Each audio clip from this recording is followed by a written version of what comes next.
चौपारण में बन रहे फ्लाईओवर का निरीक्षण करने पूर्व सांसद पहुंचे और निर्माण कार्य की प्रगति की समीक्षा की।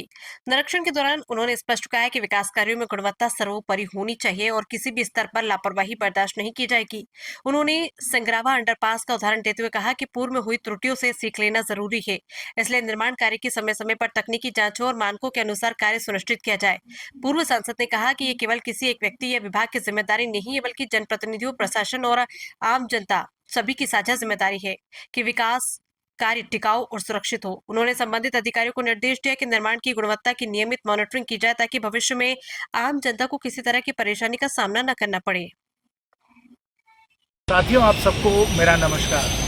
मैं अभी केंदुआ मोड़ में खड़ा हुआ हूँ और मेरे पीछे आप लोग देख रहे होंगे कि जो फ्लाईओवर का काम जो चल रहा था, जो एलिवेटेड हाईवे का काम 3 साल रुका हुआ था, वो अब बड़े गति से चालू हो चुका है। ये जो अब एलिवेटेड हाईवे बनाया जा रहा है, ये 2.6 किलोमीटर का एलिवेटेड हाईवे ये बनेगा और इसको मानना है NHAI का कि इसको 1 साल के अंदर ही अंदर इसको ख़त्म कर दिया जाए। दुखद बात साथियों ये है कि ये जो यहाँ एलिवेटेड हाईवे फ्लाईओवर जो बन रहा था, उसमें 3 साल कोई काम नहीं हुआ और इसलिए यहाँ की जनता जो थी वो बहुत ही पीड़ित थी इसके बारे में और फ्लाईओवर ना बनने से इनको बहुत तकलीफ हुई। आप सबको मालूम है कि इस विषय पे हम लोगों ने कई बार कोई ना कोई हस्तक्षेप करने की कोशिश की है और अभी हाल में ही हम माननीय मंत्री श्री नितिन गडकरी जी से मिले, उनको चिट्ठी लिखे और मुझे बहुत संतोष है कि इसके कारण अब ये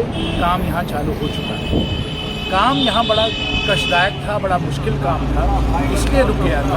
पहला तो ये था कि जो राज्य यहाँ के जो कॉन्ट्रैक्टर थे उनको कुछ ना कुछ पैसों वैसों की दिक्कत हो रही थी तो काम रुक गया।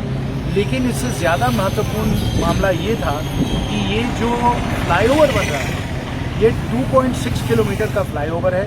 आप देख रहे हैं कि किस हाइट पे ये बन रहा है। 40 मीटर के आपको दिख रहे हैं कि यहाँ जो है कॉलम्स हैं। तो इसमें जो इंजीनियरिंग करनी थी, इसके जो वेट का डिस्ट्रीब्यूशन करना था, उसमें भी बहुत लोगों को डिज़ाइन में काम करना पड़ा।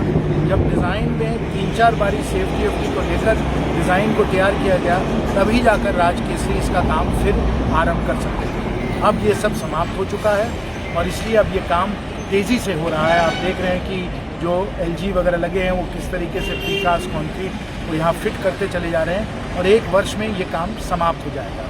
मैं सब भाइयों बहनों को अनुरोध करना चाहता हूँ कि इस काम को आप ज़रूर सहयोग कीजिए।